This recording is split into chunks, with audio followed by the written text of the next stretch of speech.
12 ওভারে দলীয় 50-তে পৌঁছানো চেন্নাই পরের 8 ওভারে রান তুলেছে 100-রও বেশি।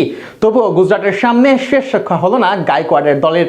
ব্যাটারদের ব্যর্থতায় আবারও হারের মুখ দেখতে হলো ইয়েলো শিবিরকে।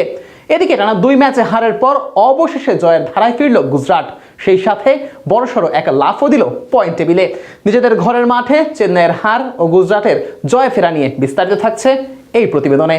ঘরের মাঠে টস ভাগ্যতা পক্ষে যায়নি চেন্নাইয়ের। ঋতুরাজ গায়কোয়াড়ের দলকে আগে ব্যাটিং এর আমন্ত্রণ জানায় গুজরাটের অধিনায়ক শুভমান গিল। বল হাতে শুরুটাও বেশ দারুণ করে গুজরাটের বোলাররা। প্রথম ওভারে স্যামসনের সামনে মাত্র 1 রান খরচ করেন মোহাম্মদ সিরাজ। এরপর ঋতুরাজ গায়কোয়াড় ও সঞ্জু স্যামসন মিলে দুটো করে 4 হাঁকালে ম্যাচে ফেরে চেন্নাই। যদিও ইনিংসের চতুর্থ ওভারেই আঘাত হানেন কাগিসো রাবাদা, বিদায় করেন স্যামসনকে। 15 বল খেলে মাত্র 11 রান করে উইকেটের পেছনে জস বাটলারের হাতে ক্যাচ তুলে দেন এই ব্যাটার। সেই একই ওভারে ফিরেছেন উর্ভিল প্যাটেলও। মাত্র 1-4 মেরেই বিদায় নিয়েছেন উর্ভিল। ইম্প্যাক্ট সাব হিসেবে মাঠে নেমে সরফরাজ খানও খুব একটা সুবিধা করতে পারেননি। তিনিও ফিরেছেন নিজের খেলা প্রথম বলে। সিরাজের বলে তিনিও ক্যাচ তুলে দেন বাটলারের হাতে। মাত্র 8 বলের ব্যবধানে 3 উইকেট হারিয়ে তখন চাপে পড়ে চেন্নাই। পাওয়ার প্লেতে 3 উইকেট হারিয়ে স্বাগতিকদের সংগ্রহ দাঁড়ায় 28 রান। ডেভাল ব্রেভিসও উইকেটে টিকে থেকে চেষ্টা করছিলেন ইনিংস গোছানোর, তবে মানাফ সুথারের বলে শুভমান গিলের হাতে ক্যাচ তুলে দিয়ে বিদায় নেন ব্রেভিস। 9 বলে তার ব্যাটে আসে মাত্র 2 রান। চেন্নাইয়ের ব্যাটারদের এতটা চাপে ফেলে গুজরাট যে দলীয় অর্ধশতকে পৌঁছাতে চেন্নাইয়ের অপেক্ষা করতে হয় 12 ওভার পর্যন্ত। এরপর দলের ব্যাটিং এর হাল কিছুটা বদলানোর চেষ্টা করেন ঋতুরাজ গায়কোয়াড়। 6 বলের ব্যবধানে 3টি ছক্কা হাঁকান এই ব্যাটার। ইনিংসের 15তম ওভারে রাশিদ খানের বলে একটি ছক্কা ও 2টি চারে 21 রান আদায় করে নেন শিবম দুবে ও ঋতুরাজ গায়কোয়াড়। পরের ওভারেই অবশ্য ফিরেছেন দুবে।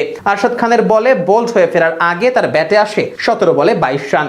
ইনিংসের 17তম ওভারে অর্ধশতকের দেখা পান গায়কোয়াড়। 49 বলে 50-তে পৌঁছান চেন্নাইয়ের এই অধিনায়ক। কার্তিক শর্মা কিছুটা ঝড়ো গতিতে খেলার চেষ্টা করলেও তিনিও ফিরেছেন রাবাদার বলে। তার ব্যাটে আসে 9 বলে 15 রান। 19তম ওভারে ঝড় তোলেন ওভারটন। টানা 4 বলে 3টি 4 ও একটি ছক্কায় 21 রান তুলে নেন এই ব্যাটার। যদিও সেই ওভারের শেষ বলে ফিরেছেন ওভারটন। আর ইনিংসের শেষ ওভারে ঋতুরাজ গায়কোয়াড় 3টি 4 হাঁকালে চেন্নাইয়ের সংগ্রহ দাঁড়ায় 7 উইকেট হারিয়ে 158 রান। দলের হয়ে সর্বোচ্চ 60 বলে 74 রানে অপরাজিত থাকেন দলনেতা গায়কোয়াড়। 159 রানের লক্ষ্যে ব্যাট করতে নেমে প্রথম ওভার থেকেই ঝড় শুরু করেন গুজরাটের 2 ওপেনার সাই সুদর্শন ও শুভমান গিল। চেন্নাইয়ের বোলারদের সাথে মেতে ওঠেন ছেলে খেলায়। পাওয়ার প্লেতে এই 2 ব্যাটারের 4 ছক্কায় ম্যাচ থেকে এক প্রকার ছিটকে যেতে থাকে স্বাগতিকেরা। ইনিংসের 6ষ্ঠ ওভারেই দলীয় 50-তে পৌঁছায় গুজরাট। পাওয়ার প্লে শেষে তাদের ব্যাটে আসে বিনা উইকেটে 55 রান। তবে ইনিংসের 7ম ওভারেই আঘাত হানেন নূর আহমেদ, বিদায় করেন শুভমান গিলকে। 23 বলে 33 রান করে ফিরতে হয় গুজরাটের এই অধিনায়ককে।